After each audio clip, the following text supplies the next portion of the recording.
Inviting Mr. Vinil Judson, CEO, Tara Mandal.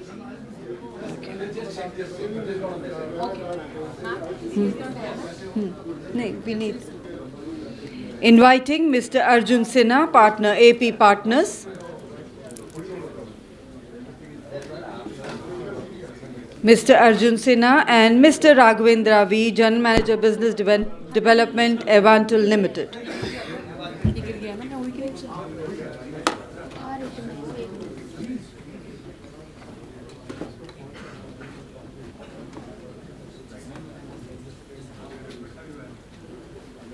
Ladies and gentlemen, once again inviting our distinguished chair and moderator on the session. The space and cyber have become the mainstay of technology and have expanded war zones into new flashpoints. Air Marshal Dr. Rajeev Sachdeva, Executive Member CAPS, Mr. Tejaswi Singh from EY, Mr. Arjun Sinha, Partner AB Partners, and Mr. Raghavendra V, General Manager Business Development, Avantel Limited.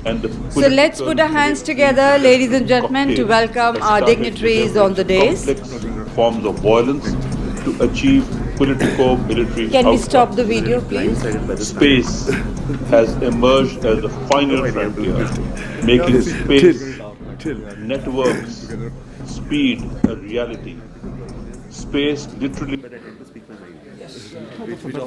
So, ladies and gentlemen, a very warm welcome to the session on DAP 2026, iDEX and service-based models, moving from talk to walk. And we are honored to welcome with us our chair and moderator, Air Marshal Dr. Rajeev Sachdeva, retired executive member of Center for Air Power Studies, CAPS, who's a distinguished air warrior and strategic thinker, has deep experience in capability planning, force modernization, and defense policy. His understanding of both operational requirements and institutional processes makes him ideally placed to guide this pragmatic and forward-looking discussion. So we are honored to have you lead this session, and may I kindly hand over to you, sir, with a request to conclude by 4:15.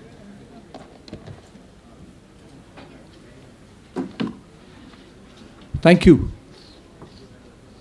I know the time factor is always there in such things, and I was given a long innings with four speakers. One couldn't come because the flight is cancelled, so we are just three of us going to bore you for a long time. I'll cut it short. We've reached the era of DAP 2026. A draft is already out, and we are supposed to talk about it to those who have written it by 3rd of March. That means we hardly need just about a week left for us to work on it. And as we all know that the first defense procurement procedure came out in 2002, and it just had 200 pages. And that was post-Kargil when we realized that we don't have any system in place. So let's have a system in place for the defense alone. Thereafter, this is the 8th one in the series, and it has gone to 700 pages. So all those 700 draft pages are out in the market, and we got only 3 weeks to talk about it. Why I'm insisting on this word 3 weeks is because the previous one, that is the DAP 2020, somehow I was involved with it, was the draft was put out on 20th of March 2020. Pause, think, 20th March 2020, the draft came out. We were given some time, maybe 3 weeks again, that time. And suddenly on 25th of March, the nation went into a lockdown. The world came to a grinding halt, and we were all struggling with COVID. But those who were sitting at home now, the industry and the military, except for those who were dealing with things with the China border, when those 4 tanks came, which we keep hearing, the light tanks, we had to move the T-90 and tanks all the way from here. The Air Force, the Army and the Navy was actually active, getting people back and doing whatever we wanted to. But those who were actually going through the DPP, draft DPP 2020, what it was known as on 20th of March 2020, had enough time in their hand, and we received 10,000 pages of observation. If I stack up 10,000 pages, it becomes almost 20 reams of paper. 20 reams of paper. Why? People had time. They had nothing to do. Some started learning how to cook. Some started doing gymming. Some started doing something else, producing kids and so on. But yes, those who were working with the DPP 2020 came out with 10,000 pages of observation. Finally, we got about 300 odd observations worked upon by the DG Acquisition and the headquarter IDS and the three services. Out of which 139 were put across to the Defence Minister, and some of them got incorporated. But the very serious note which the SIDM wrote was that this procedure is not moving towards development, but it is moving towards acquisition. We are not talking about development. Well, that was how the defense acquisition procedures have been moving up. And one good thing which we did was remove this word DPP and started calling it DAP, because it's easy to say DAP. DPP thoda lamba ho jata hai, so DAP becomes simpler. Otherwise, text behind remains the same. Couple of my papers have just been thrown out in the open, the Bharat Shakti yesterday and maybe last week. I was shocked. 2016, the aim of DPP has been reproduced as aim of 2020, has been reproduced as objective of 2026. The nation has changed, the industry has changed, the war fighting has changed, the world has changed, the geopolitics has changed, our neighbors are armed, but my aim of acquisition still remains the same for last 10, 15 years. Do we need to wake up? And one of the things this DAP 2026 says is, by the time this DAP starts delivering, it will be 10 years from now. So that means 20 years the aim will remain same. I'm sorry, something has gone wrong somewhere. So I went down to the preamble. And when I saw the preamble of DAP 2026, wow, what a beautiful. I think Shashi Tharoor was consulted to write that preamble. So beautifully written. I've put that whole preamble into bulleted form to see, is the next 700 pages actually going to deliver all that? The previous preamble could come in about this much of my bullet form, but this preamble goes to this much. So if that is what this DAP 2026 is going to achieve, we need to see it. And if we haven't gone through it in the last 2 weeks, I'm sorry, 1 week is a little less to understand this. So all of us should actually, but the three speakers who are with me here are the ones who are affected. Because during the DEF Expos, when I was in service, I used to ask the industry, the MSMEs, the startups, or whatever we may call them, so please come to my stall and see what I have. Like we have something which is going on right below us in the exhibition hall here. Sir, hamara stall dekhiye. I said, yeah, I will love to come and see your stall. But if you've set up a stall and you brought a product here, I'm sure you are confident that it's worth it. But bechega kaise? How will you sell it to me? That's where my DAP and DPP and DAP 26 restricts you from selling it to me. So these are the three speakers who are with me. They're going to tell us how they manufacture. I mean, the young children have taken money from their parents, zameenein bech di hain, to actually build a product for defense. But how will the defense buy it? Through the DAP. Are they authorized? Is it ease of doing business? I really don't know. So let's not waste time. I've just given you a prelude that from some space we are bringing you down to ground reality. The last session was on space. We were all up there. Except for one ground station builder, Neol, is already left. That how he's going to milk what is there up in the air. But let's see on ground as to what we're going to see. Tejas, will you like to speak first? Anyway, choice is yours. Yahan baithna hai, wahan ja, anyway. House is ours.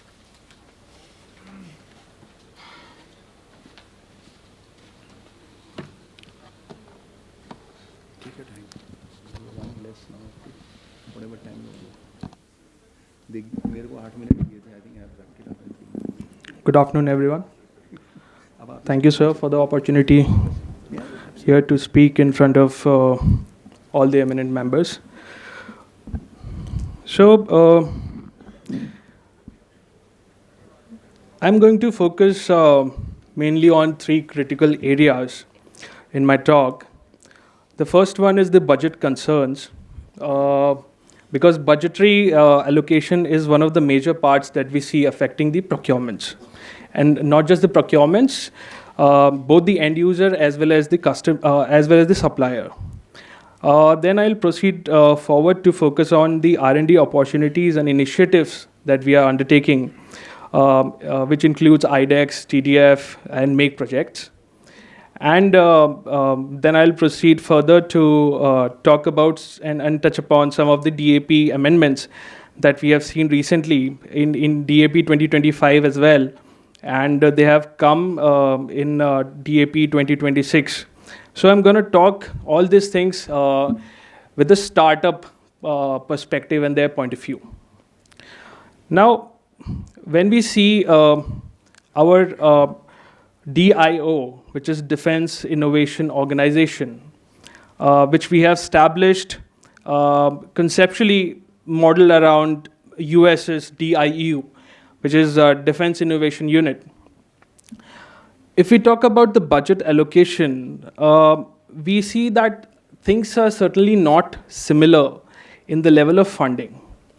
Now, I'm not talking about budget to budget comparisons. Obviously, you cannot match US in terms of budget comparisons. But if we compare the share of allocation towards the budget, US spends around 0.14% of their overall budget on DIU. Although they have other programs as well, like DARPA, FRL. But if we just compare DIU and DIO, we see that DIU is allocated $1.3 billion of funding. And this is going to be increased to $2 billion this year. That's a $700 million jump. But if we look at ours, we are just 0.06%, which is less than half of theirs.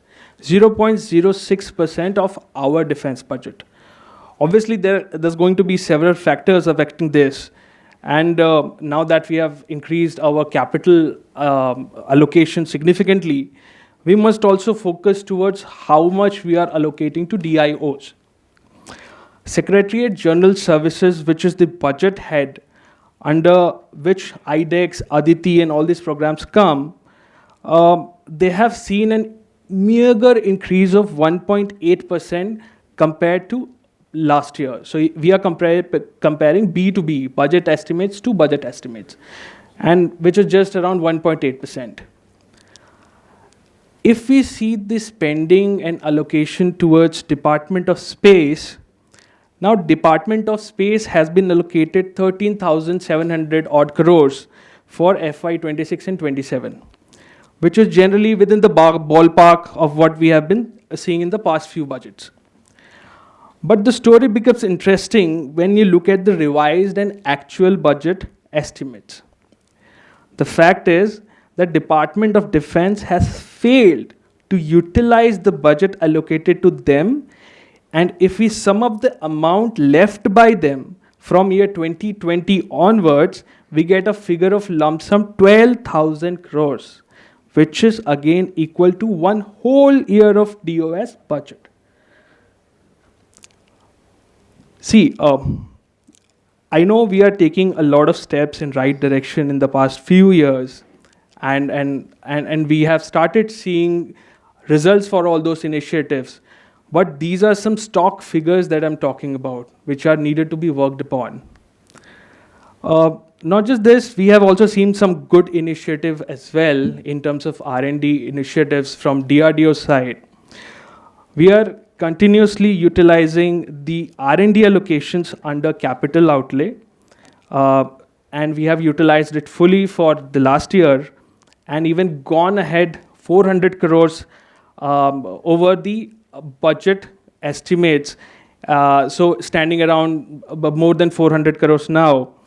We are also creating several world-class R&D facilities now, and we have come up with a new portal which is called Defense Testing Portal, where SOPs have already been formulated, and DRDO has listed 24 of the labs open to defense industries.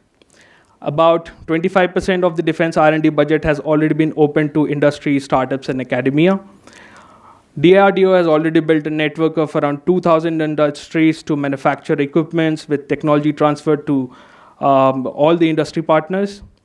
And 148 new R&D projects have been sanctioned by DRDO, during the year 2023 to 2024-25.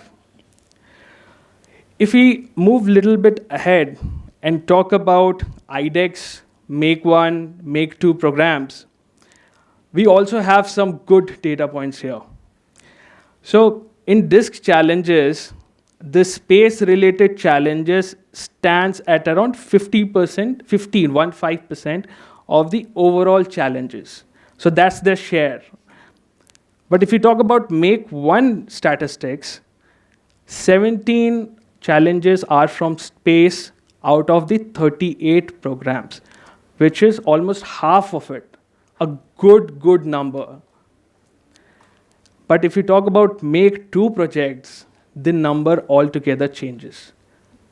Just 5 space programs out of 103, which is just 4.8%, 10 times lesser than what we are seeing in Make 1 projects. Now, why is that? Make projects usually have high capital intensity, elevated technical risk, long development cycles, all of which obviously make self-funded prototype unattractive for space players. Make 1 typically offers government funding for prototype development, reducing cash burns and opportunity cost. Hence, we usually see higher participation, and the space industry is far more willing to engage when development is government funded. But if we talk about Make 2 project, because it is more or less going to be self-funded, and we see majority of our space startups are in early stage, hence this is actually a poor fit for them. Nevertheless, we are also seeing some good upcoming steps in terms of funding and allocation as well. The project sanctioned under TDF has seen a lot of success, with 26 technologies successfully developed and 2 of the project systems flown in space as part of the PSLV mission. In Q3 last year, around September 2025, the corpus of TDF has been increased 500 additional crores towards the TDF scheme. DRDO is also coming up with a new policy to facilitate easier interaction with all these emerging startups, and this policy aims to streamline the process of engaging with startups and leveraging their innovative ideas for defense applications. Not just that, interactions with industry is increasing. Industry interaction group has been established in all the major labs of the DRDO to facilitate industry interactions. Progressing ahead, today's topic is about DAP, and we have seen some good relaxation and changes in DAP. Already started with DAP 2025. Last year we have seen some updates coming in, and which is also reflecting in DAP 2026. Some of these steps include, now startups have been provided with a major relaxation in terms of financial parameters for all the acquisition programs which are valuing between 150 to 500 crores. This waiver also applies to cases wherein the acquisition amount goes beyond 500 and lesser than 1,000 crores, but subject to DAC approvals. The EMD amount, which is required to be filed by every company participating, has been relaxed and non-mandated for startups and MSMEs. Not just during the participation process, but the rules have already been relaxed when startups have received their contracts.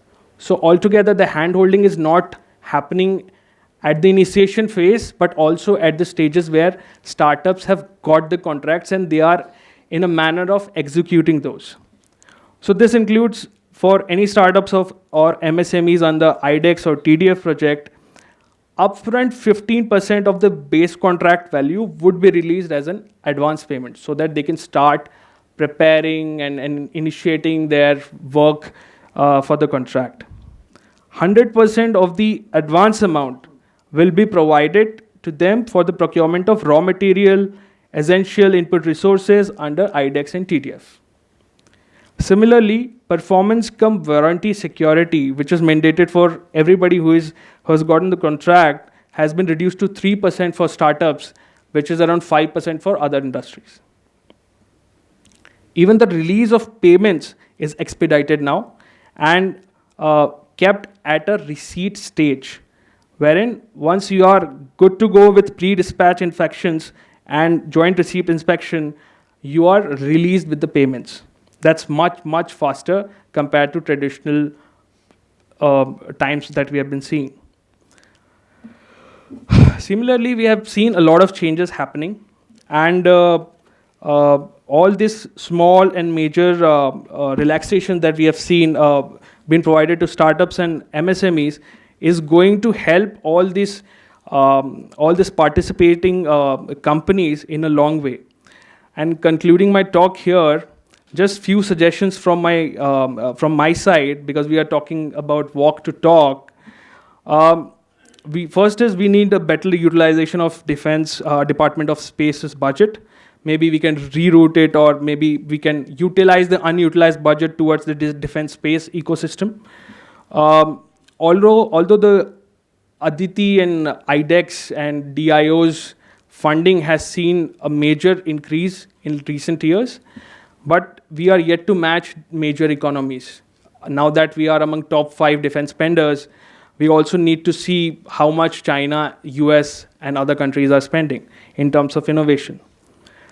Startups, particularly the space ones, have to come up and need to address the existing gap that is in Make 2 programs. And last, our procurement scenario is still CAPEX heavy, not innovation heavy. And we need to certainly change this with the upcoming DAP 2026. Thank you so much.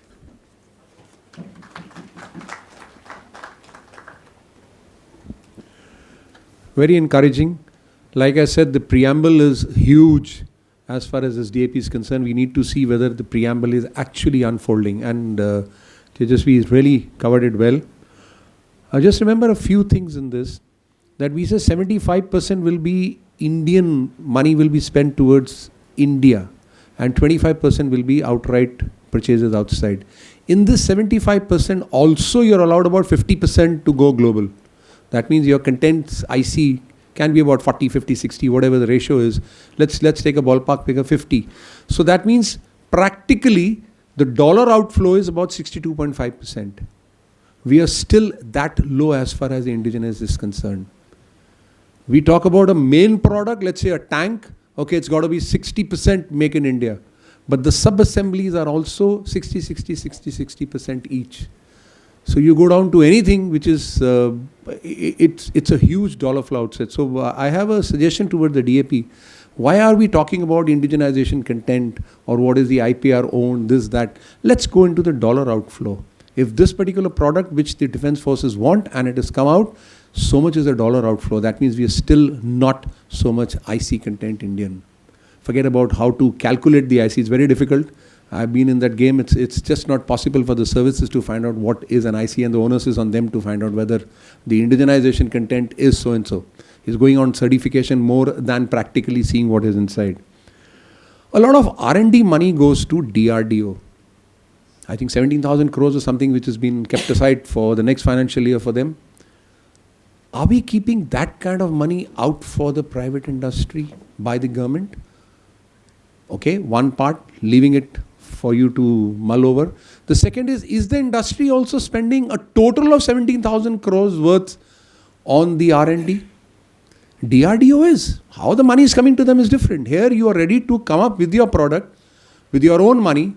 Are we spending 17,000 crore equal to what the DPSU or the DRDO is getting equal to that? If not, how are you going to catch up? How are you going to beat him? And we're talking about 17,000 crore this year into last 70 years. So that's one part which we got to see, and then we see, okay, US is spending so much, so-and-so is spending so much is one part. But are we collectively spending so much towards the GDP? I'll now move on to Arjun, who will again get into this business of DAP 2026 and see what more comes out of him. Thank you. Thank you so much, sir. So since the topic and theme for today is largely, how do we promote innovation, I thought I could just contextualize it with some of the experience we've had recently, right?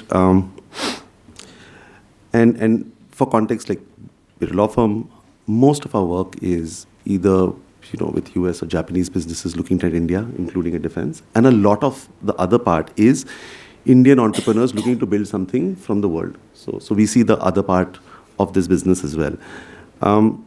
And the first thing I'll say is not a legal point, but an anecdotal one. Every person that I have come across in the last 5 years, once they make a little bit of money, they'll start a social media app, they'll start something a little bit more casual, e-commerce or something. They come into money, they're a little stable. The next thing they want to do is something in defense. Or they want to do something in R&D. That is because they got into entrepreneurship, they got into startups largely to solve hard problems for India. And once they're sort of financially stable, this is what they're looking to do. So we end up working with people doing robots, humanoids, all of those items. Now, coming to the question of how do you resolve innovation and how do you sort of look at funding innovation? I can understand there's always this conflict. As an armed forces, you want something that is immediate and working on one side, and the other side, there's also strategic value to building capability in that in the long term. My personal view has always been if something is immediately needed, you should probably go and find the best product out there that is there. Not necessarily looking to see whether there is an Indian component or not Indian component, but where we need to build long-term strategic value. There are probably a few other ways to think about, and then that general defense procurement thinking needs to also think about how companies are financed, how venture capital works, how innovation is funded in this country, right? So how would it be financed, right? And the US comes to an example where there is complete pure innovation that you need to do, where you don't know, outcomes are uncertain. The problem with doing a small value contract or an innovation contract or a test and trial contract is at some level you have paid money, you expect something in return, and there is always this friction that, what I'm doing is not coming in time, what you're doing is not enough, and that friction sort of ends up permeating on a day-to-day basis, and which is why a lot of people who don't enter into this space because they don't want to deal with that, right? They're largely developers. They're not used to dealing with, especially people in uniforms. It's a little daunting for them. The solution to that often has been that why don't organizations look to create structures in which you can fund it? You give the same money, but you give it as an equity upside. You give it as investment. Because 9 in 10 will fail, but the one that works out will actually give you outsized returns and will actually pay for the remaining 9 that you funded as well. So a large part of what we need to think about in innovation funding, actually we need to think about making it available through investment structures, is my personal view, where that even that you're taking punts. And those punts may actually not work out, but the one that works out will fund for the rest 9, and then you can start that cycle again. This has been immensely successful in the US. I mean, like QTEL and all of these guys, DARPA have funded very, very large sort of companies that exist today. The second point is we always think about, we need to create and find and create a defense industry or a startup defense industry. We probably, and this is again something that we are seeing a trend of globally, we need to look at, there are a ton of existing private sector businesses that provide similar services, similar goods, similar equipment, in a civil context, in a civilian context. They may be well funded, they may be well capitalized, and maybe those can be partnered with. I'll give you a specific example, right? So we're working with somebody, they're looking to build a robot.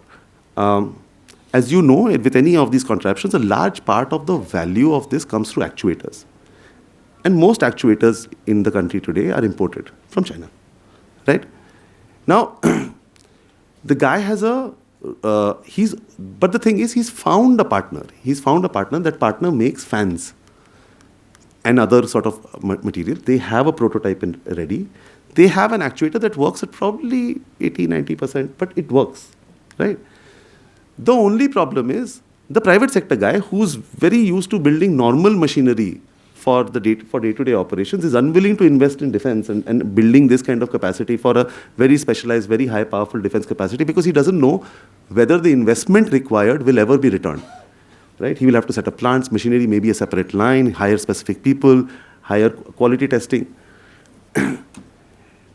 Something like this can easily be resolved by not even pay, for the defense to even pay money.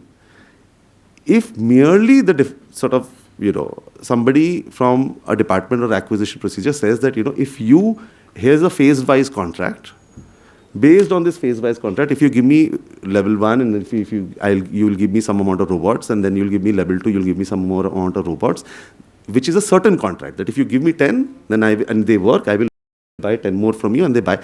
Just merely the fact that somebody gets a contract for that increases the valuation of somebody who's working with us, their company. Once their valuation goes up, they can raise financing. Once they can raise financing, they can actually give an order to somebody who's making fans and all of those things to build these actuators. We can actually have some of this built out domestically. So we need to also understand the financial commerce out of it, where, yes, paying money is a great way of doing it. Sometimes financial engineering also achieves the same result. The third element of where we've seen some of this, and again, from our personal experience, issues come into places. We have these definitions of Indian owned and controlled and all of those pieces. They sometimes don't work, especially if you want to work with companies that work purely in a civilian context, have the technical expertise to then deploy it on a military level. If you want to build out a ground from scratch industry specifically only focused on defense, that's fine, but that's probably not the way the world is going. The way the world is going is you will have a consumer electronics company, they'll have an arm which will also do military applications. And a way a lot of these businesses actually work is, the first time you raise money, 20% of it goes to a foreign investor for whatever the valuation, because the deal is promised. The first significant transaction somebody does is to go for 20% to go straight to the foreign investor.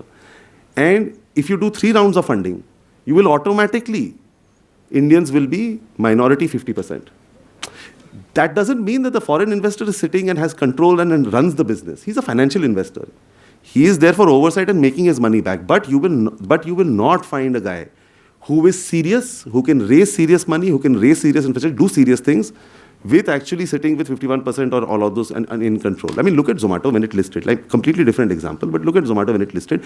The promoters would have had sub 1% of equity shareholding, right? Most, including ESOPs and all, would have been 6-7%, because that is the kind of capital you need to do. Again, you want to build something specifically and unique for the defense industry, that's great. But the money is actually, and the institutional capital will come for civilian applications, but that expertise can be used for military applications. I don't think in the cycle of defense or innovation procurement, we are not in a stage of a US where we will have a Palmer Luckey who has built Oculus, made $1 billion, and now uses his free time to build, sort of drones and missiles for the US Army because he can and he's interested in. We are in phase 1, which is we will have to use companies that are good technologically and use their skills and expertise to also provide maybe defense applications, because that is where the talent lies. And to do that, we need to probably be more mindful of how venture capital works, how by giving money or not, just by giving assurance, you can help somebody finance and put in that money. It's not necessary that the cash has to always go out. But assurance have to go out and payments have to be made on a timely basis. And where we need to be strategic in picking up 2-3 sectors where we want to build long-term capability and finance it, because I don't think for everything we can do Make in India. We have to be realistic about it. But we can probably take a long-term view to build out very strong local supply chains for few items or few software technologies on a long-term basis. But that's just primarily coming from my personal experience in having worked in the intersection of business and law for a while. But happy to sort of just hear and what everybody else says. Thank you, Arjun. Very interesting. We came out with we talk about positive indigenization list. The first list came out in August 2020 and it was known as negative import list. So then somebody down the line thought, or up the channel thought, negative word looks too negative, let's change it to positive. So we changed it to positive indigenization list. Then the next one was 108 pieces which came out. When we went down to discover these 101, list of 101, and it was actually put up by the CDS to the PM, again during the lockdown period, August 2020. What we had to do was, we picked up a ballpark figure of 200 crores. No scientific reasoning for it. We just picked up 200 crores because we thought our industry is that small. We said, okay, 200 crores worth of equipment, we buy from which country, can India make it? So we did an interactive thing here and we found, yes, there are these 101 items which the Indians are coming forward and making it. Now the problem out here for the Indian producer, like what Arjun just mentioned was, he's actually a startup. Any business, even Bharat Forge is a startup as far as defense is concerned. Because till now it was DRDO in defense. He's just starting up. So you can use the startup word in that format which I'm saying. He's just starting up to come into defense and it's taking him a long time. He didn't even get chance to try his barrel in India. There was no formula, there was no format in which he could test his equipment in India. So he had to go abroad and do the testing there and then come back and say, yes, I'm ready and I'm available. So what I'm saying is that startup, can you make it? He can make it. But making 200 pieces to be delivered in the next 5 years, is it viable financially for him? But somebody who's already making 1 lakh pieces, his costing is low, his trials have been done, and I just want 200 from him and it will be much cheaper. That was a balance which we had to do.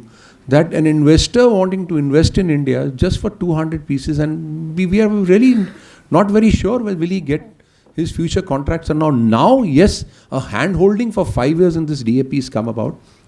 But you have to qualify for that iDEX. Out of 100 entries, 1 is qualified and he'll be handheld for next 5 years with various contracts at various levels will be given to him, assurances will be given. We talk about investors. I know a few shark investors. These days the Shark Tank is the main thing and there are a lot of other sharks who don't come to the Shark Tanks. The investor or the shark's interest is to put money, make money and get out within 2 to 3 years. In defense you can't do that early. So are the Indian sharks willing to actually put in their money for you all who are ready to manufacture, looking for money? Because he's interested in returns ASAP.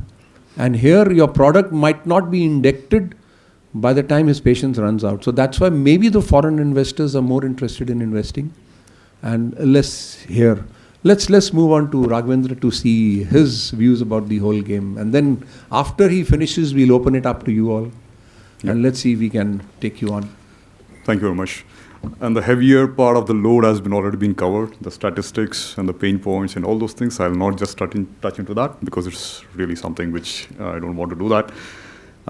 So I just want to come and address the iDEX, but before that, I just want to narrate where I'm coming from as a company and what we are actually. Please believe me, it's not going to be a sales pitch. Yeah, because I know, I have seen that one in the previous, No, but I won't stop you. Carry on. Oh yeah, thanks a lot, sir. My company will really be happy for that. So I represent a company which is called as Avantel, and it's almost there from last 35 years in India. It's an indigenized company to say we manufacture most of the things by ourselves. And we are basically into the defense electronics, SATCOMs, the ground segments, and many other things also. We are also, apart from the regular R&Ds, we are also in the iDEX. That's the reason why I picked this topic, which is also very close to us, because we are already maxed out with the iDEX projects, what we are supposed to be doing. We are doing 5 iDEX projects. 2 is for the Indian Navy, and 3 is for the Indian Army. So most of them are in the TRL 5 and above, as we speak today. Yeah. In that also, there were other things which is for the Aditi and all those things people were talking about. We are also very honored to have the 2 prime projects from the iDEX. We can actually have a contextual, because there are a lot of things what we discussed and my previous panelists, they have spoken about how the world is progressing, how they are investing in the defense, and where we are actually at. Right, and also the way how the operation models are placed. The Chinese example was again and again it was brought up. In China, usually the government of course, like in the way how it functions, but yeah, the way how they handhold the startups is a little different from what is happening in India. Just to elaborate that, as soon as the startup is there, I mean, you can say like, okay, you register your company and then you say like, okay, I want to just manufacture XYZ component. Then the Chinese government will say like, okay, so you want to do that, let me come and let me put money to you and you can start off. Okay, that's one first part. Like, they can actually come to the next stage where they say, like, okay, I am a company, I've manufactured something, I want to scale it up. So then they will come and say, like, okay, I can actually help you out with connecting the dots here, like connecting with you the other market, and probably you can start exporting or start selling outside. The next part is like, I'll say like, I want to build into a kind of a deep tech. So that's where the Chinese governments also will come in and say like, okay, let me help you out with incubations. We can give you grants. We can give you time to do what you have to do. And that's the level of the commitment which is actually there from the Chinese government. Okay, I'm not trying to advocate anything on the China here. Yeah.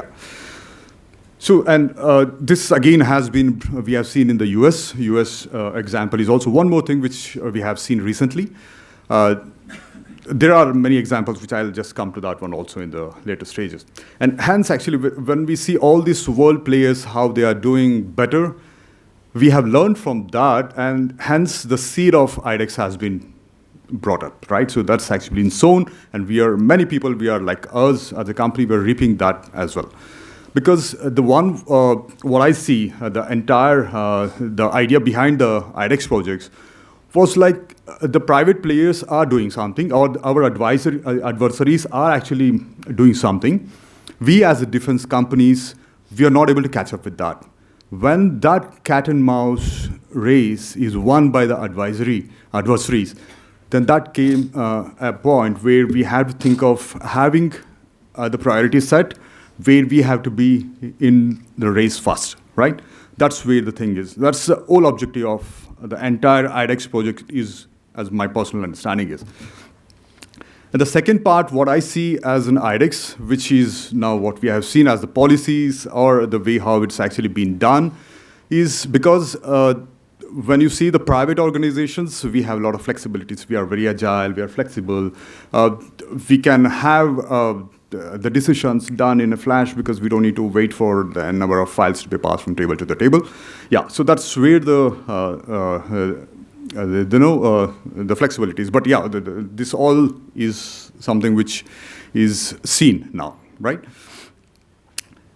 Now, if you see like the funding also, when we talk about that part, it's already been seed funded by HAL and the Bell, which is there. It's good, like they started somewhere. I mean, we have to start somewhere. That's already done. We have to scale it up. Like that's where the point was. Like we have to scale it up to a level where we match with the other the world competitors, and probably that's where we have been already. It's a long-term plan, as my previous panelist Ben Palmer was actually mentioning about. Like it should be a long-term plan. It's not something flash in the pan. It's gonna be a long-term plan. That's what actually has been laid out in front of us. And that's an entire, the vision of the recent government and also the defense industries and the DPCU. See, I mean, here what we have seen is the startup companies like some of them. I mean, we are not a startup right now, but fortunately, we were a startup at that time. We have learned the lesson, and learned the lessons by a lot of pain, which most of the startup companies doesn't have to go through that now. I mean, it's not the time for us to do that kind of an experimentation for long and again say like, okay, we have failed. That's where the term called as fail early, rise early comes up. Like, okay, it's that you fail in the initial stages, the risks are less, the losses are less, and there is no issues. You can actually rise up later. That's the reason why the iDEX project has been brought up, and the people are actually using this to experiment out whatever they have, the concepts. Let them fail in the initial stages. Let them actually fail in the T1, TRL1, TRL2. It's okay, doesn't matter. They have a time to recover. They can actually come back, and then build the technology, or it can be entirely be started from the scratch for the iDEX. That's the flexibility of the entire thing is, and that is something which is encouraged. Here, we also should think of whatever we are speaking in the iDEX, it's something which is to be kept inside the premise of India, where the India should focus on the IP side, where the IP is actually residing in India, and the IP part is something which religiously be kept within India, to say. And here the government can also come in the different forms where they can actually come and step in and say, like, for example, the government purpose rights, the GPR, what we call it as, all the royalty payments, or there are many other the forms of the IP retentions. Just to come back on where the previous DAP and what the current one is, actually, as per what the new DAP 2026 lays down the points are, there are many crucial things which was lacking, or it was done in the initial stages with a different thought. That something was there, and that was one of the prime factor we keep on revising the DAPs, right? The earlier stages of the funding was capped at almost like 1.5 crores. Now we have different models, Aditi, the Prime, and all those things where the cap is little bigger, up to the 25 crores, or it can be more as well. As I was mentioning about the previous, where the early, you can fail in the early stages, where many of the startups used to get into the kind of a valley of death. And that was the time where it was a risky things for any of the organization or investors when they are funding. And now with this iDEX, we are seeing like there is an assured hand-holding, and there is an assured the orders which has been laid out, which guarantees somebody that whatever the effort they are putting actually gonna be seeing the light. And there are a lot of things for in the IPs rights and all those things, as I was mentioning. There are a lot of things which has been reformed, and it's really positive things for the IP part. And as the DAP is there, and now what we see as the gaps could be like the prototypes or those things. What when they are actually done. There should be something which, a confirmed order which has to be there. That's really something which has come up for any of the companies. Like even for us also, we were skeptic in the initial stages when we were trying to apply for the iDEX, because there was no light at the end of the tunnel at the time. But now we know what were the effort we are putting. Yes, we can get an orders. And hence actually our efforts, what we have done so far, has been tremendously towards the delivery of the right system in the fastest way possible. And see, it's, iDEX is one of the platform, and then again, we are talking about collaborations and all those things globally. We have another, the part of that which is in us, INDUS X, that project. Again, fundings are also something which is now in the initial stages. As I see, it could have been really big by now, but there was again 2 or 3 challenges which was floated under that with India and US, the strategic partnership, which was supposed to be grown a little bigger, but for whatever the political reasons, geopolitical turmoils, for now, because we are not seeing much there. But yeah, for probably. Going further, it's not just only the US, probably we can actually again have this kind of an Indus kind of the platforms being created for the different the countries to come and work with us in a formal order. I'm just trying to come back again for the comparison with the world, where we see Israel has also been one of the example where this kind of a collaborations and what we have seen our brother in arm in some of the aspects to say, where we have done many things with Israel as a partners. And Israel also as an individual, if you see, there are a lot of things Israel also has done by itself with the help of their ministries. That's the model what we are trying to see here, and that's the expectation which has been laid out by all the industries like us in India, where handholding and again working together from the perspective of serving to the nation, and the government again giving them a hand is something what we are looking at. And the other thing what I see also in Israel is a lot of people, those who are the veterans, they go out and then start their companies. We are seeing very less in India, but yeah, I mean, it's there. It's a possibility. Probably for whatever the reason it is, they do it. But in India, this is also something what we should do it in a larger scale. Probably that's a way we can actually think of growing the technologies inside out or outside in, whatever you call it as, so it can work in that synergy. And this I just won't actually say it as only with Israel. There are, the US also, which has done. US was initially, they had this kind of lagging behind the private sectors. They were not able to catch up with what the private sector was doing. And they actually came out with the projects, and the DIUX is one of the outcome of that, where they started funding, and hence we can see those kind of indoor drones or all those things which has come up out of that journey. So here is what my summary of all those things. Whatever we have learned from the world, we should actually integrate that in our systems. And we also should work in synergy with the world. And there is a Rigvedic hymn which actually says like as Sangachadvam Samvadadvam, which says like together we should move and we should have a single purpose when we go forward as a world or as a country. I mean, my previous panelist was mentioning like, we are more India-focused discussions, what we are having. I believe like, yes, and yeah, we are also thinking beyond India as well. Yeah, thank you. Thank you, Raghavendra. You've given a thought. We have about 60,000 of us who retire every year. So you want us to actually get into industry. It's a great thing. Yeah. But to add to that, let's take a ballpark figure of 20,000 crores being spent on R&D all told together. If somehow we can calculate how much of this R&D actually translated into a weapon system, it won't be more than 20%. So have we wasted our 80% of our R&D money of this country, including DRDO? Because if DRDO are doing some technology demonstrations, is the services actually interested in that, or they're doing it on their own? There were examples.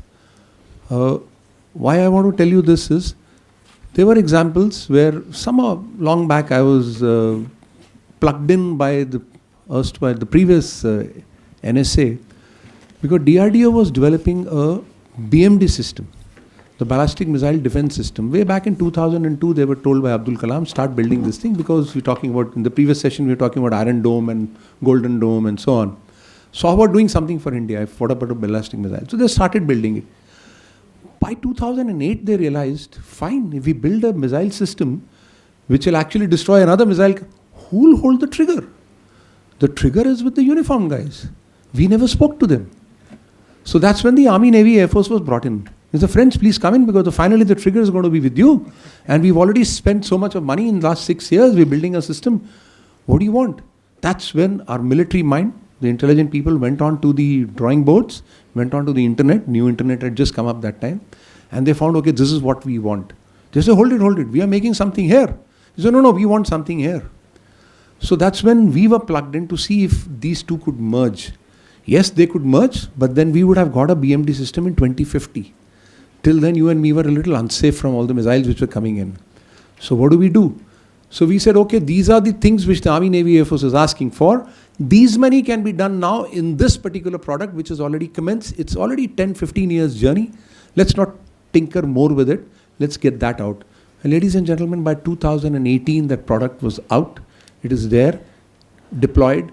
And let me assure you, I really don't know now, but let me assure you that India is safe from these ballistic missiles because of that. Now the second system is coming up, where all these will be incorporated. Now this is where the R&D money goes waste. If at all we would have stopped it, then all those thousands of crores which were spent on that would have gone waste, and we would have reinvented. Now, for that, a small suggestion from me, how about identifying the capability voids. We are looking into platforms. Each one of you is building a small platform, a small weapon system, a small equipment which will help the forces. Through iDEX, I want to see whether it will actually help me. But if we draw out an entire capability map, what we want against a particular threat perception, then these are the gaps. And somehow, I tell you the gaps, and you start spending your R&D on that. Today we are doing it in a different form by Baba Meher Challenge and iDEX and Aditi and so on. I think that's a way of going about in this country, because no country will like to give out its void in the open. Because if I open out my voids, the adversary also knows what are my voids, and that's where he goes in. So something to fill those voids are happening, but I feel that somehow we should reduce the wastage which is happening in this. Otherwise, only those who have actually been successful through the iDEX will be coming onto the stage and talking. Those who failed have not been actually got an invite for this event also. And you've wasted so much of money. We will stop at this. We still have good about 5-7 minutes. Please go ahead with your questions if you have. Because we are, as of now, not experts on DAP 2026 or draft DAP 2026. It's still got about 6 days to go out back to the MOD. So please go ahead with your questions. Yep. Sir, I have a question for you. One question and some observation on things which you said. Since we are sitting in a space conclave, so do you think that in the DAP, at least I have been proponent of that the DAP should have a separate chapter for space? Because space is quite a different ball game. You don't have the standards in place. You don't have the DGA, QA and all clipped up with that. So first question is that should space be included as a separate chapter in the DAP, which I think should be. Secondly, coming into the IC content, since I've been, this is out of sheer practical experience of after having seen ET make projects of all the armed forces. I think when you talk of capital also, funding also, I think the Indian startup community is also overpitching. Case one example is the ASIDES program. On 21, in the Army Day Parade of 21, we had the swarm drones very displayed. But now there's a Make-2 project. It's 5 years down the line, but it's not seen induction into the Indian Army. And the thing is very well known to the industry where it lacks. So policy is fine, but I think it's the execution and implementation of that policy and the IC content, all determination. And I think, and I'll be very candid about it and very blunt about it, I think the EP 6 tranches have also not done great favor to Indianization because you wanted things as of yesterday. So obviously what will happen? You will just scramble for things. Soesh talked of being IP-led company in the morning.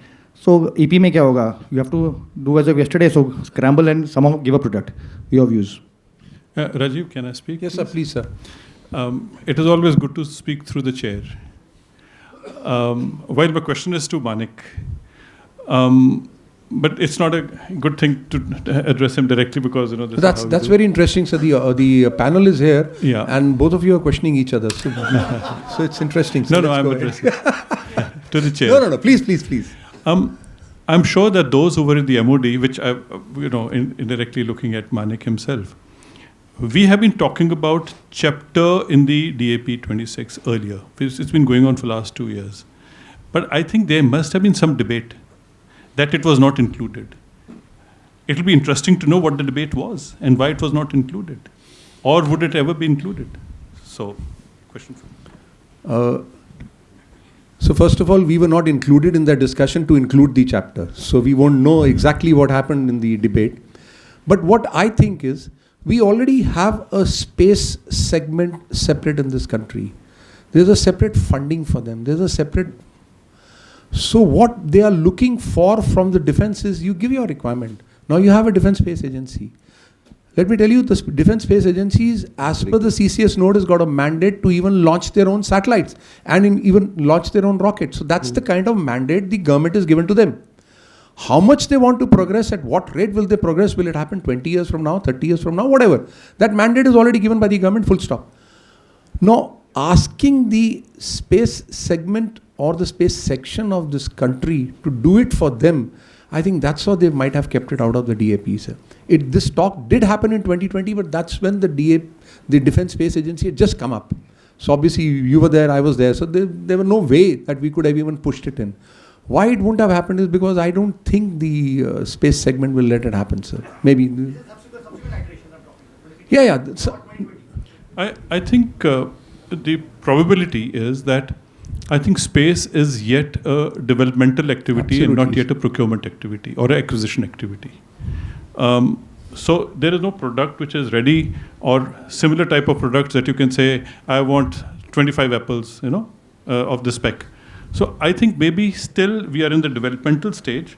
Once the specs are finalized, once the manufacturers have designed to the requirement of the stakeholders, maybe the DAP would look at it differently, but I think there's huge scope of development into it.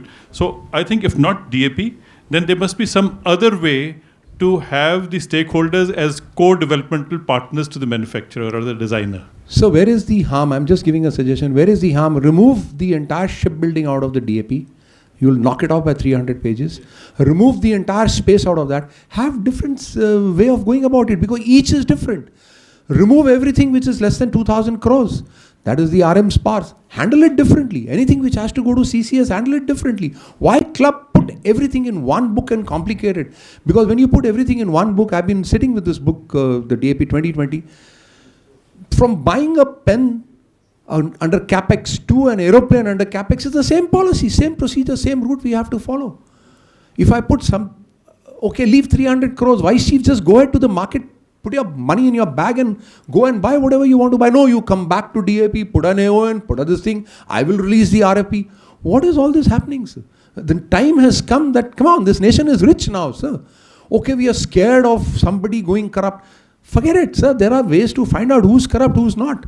Let's leave it at that. Because if you read this DAP also, there's so many places. If you are going abroad for trials, then the DG acquisition team will be there with you. Come on, you don't trust my military to go and do trials abroad. The DAP is asking that the acquisition team will be there on board. One member will be there to see whether you're doing it correctly or let's get out of all this. If we have this as the backdrop, then so much more will be restricted, sir.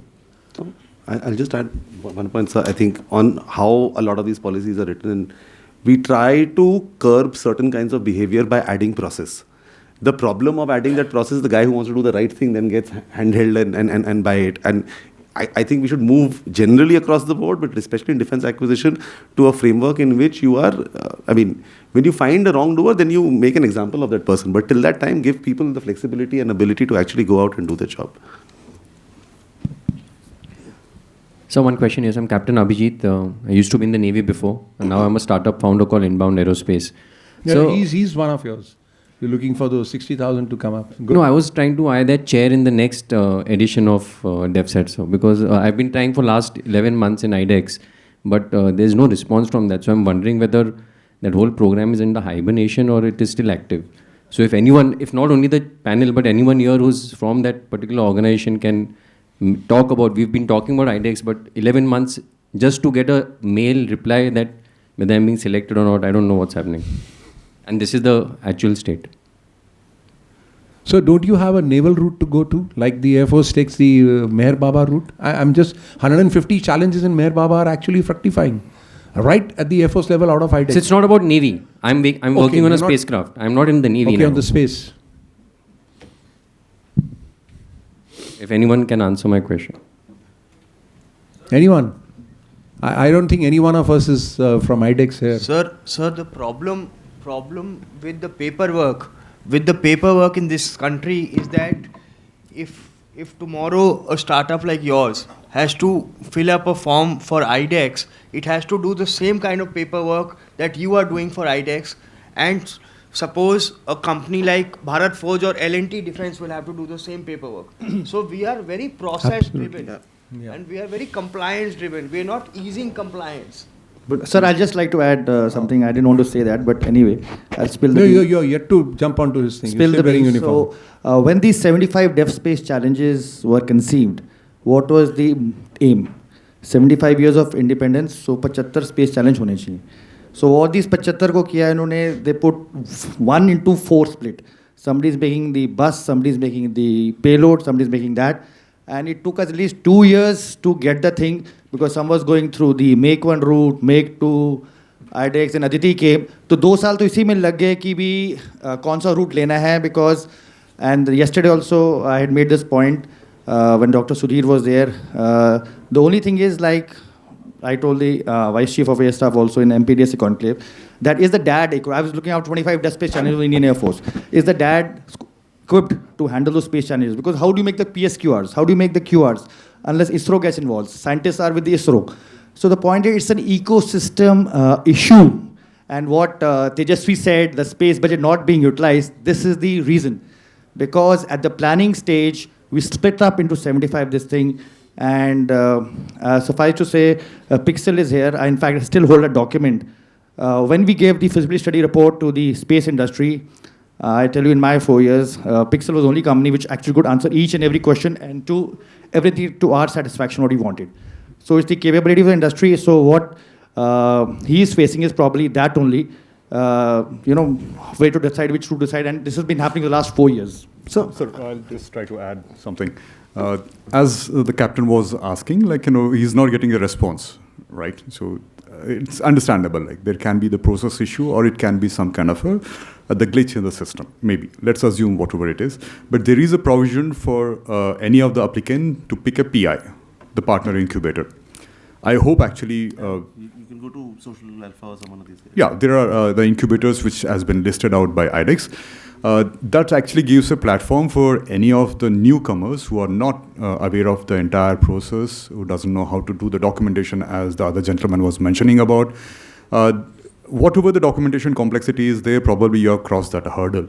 Now it's just only a process part where how you can connect the dots and how you can connect with the right people and to get a right response. Probably further, the incubator should be able to help you out. If you're not able to do that, probably there are other modes of getting in touch with the right, the end users. Or Those other modes also should be on the second and first page of the... I hope actually there is some written there because there is.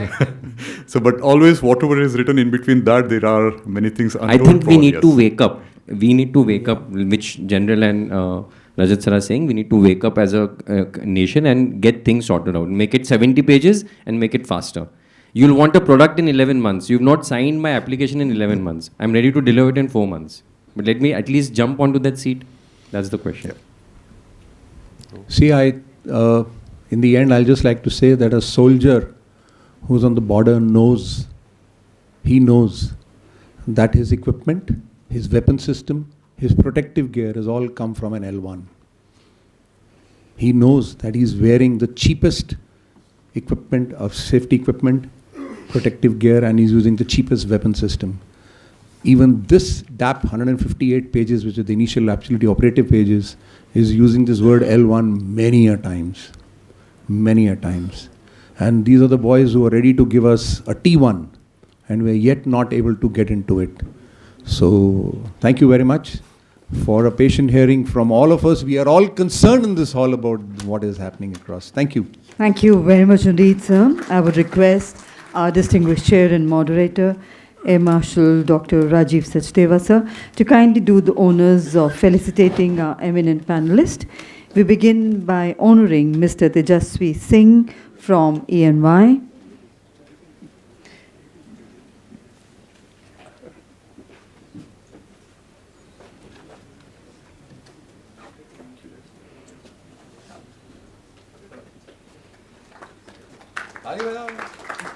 To Mr. Arjun Sinha, partner, AP Partners.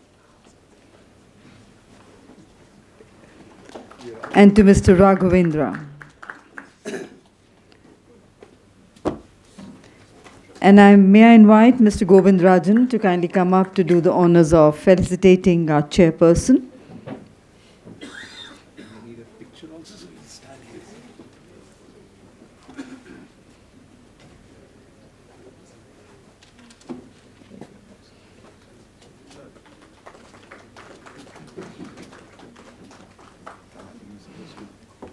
And a group photograph of the panel, please. And ladies and gentlemen, on that note, we close this session, inviting everyone to join us for tea served outside. and also at the exhibition area. The tea break is of 20 minutes. We request everyone to kindly be back in time.